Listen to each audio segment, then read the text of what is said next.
proses pembentukan atau konstruksi pengetahuan oleh peserta didik itu sendiri. Pengetahuan ada di dalam diri seseorang yang sedang mengetahui.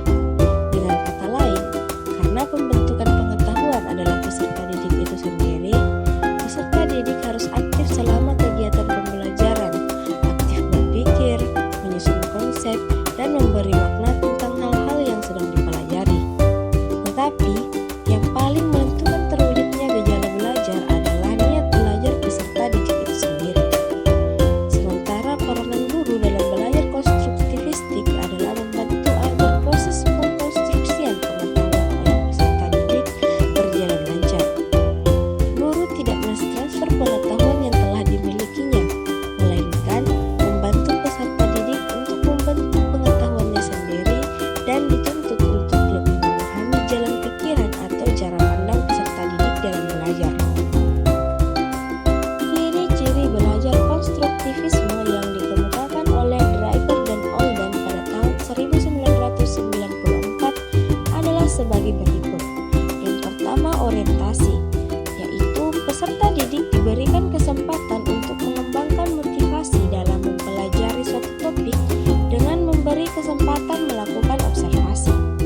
Yang kedua, elitasi, yaitu peserta didik mengungkapkan idenya dengan jalan berdiskusi, menulis, membuat poster, dan lain-lain. Yang ketiga, restrukturisasi ide, yaitu klarifikasi ide dengan ide orang lain, membangun ide baru, dan mengevaluasi ide baru. Yang keempat, penggunaan ide baru dalam setiap situasi, yaitu ide atau pengetahuan yang terbentuk perlu diaplikasikan pada bermacam-macam situasi. Yang kelima, review, yaitu dalam pengaplikasian pengetahuan, gagasan yang ada perlu direvisi dengan menambahkan atau mengubah.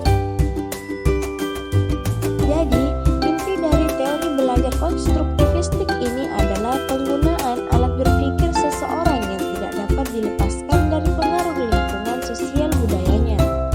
Lingkungan sosial budaya akan menyebabkan semakin kompleksnya kemampuan yang dimiliki oleh setiap individu.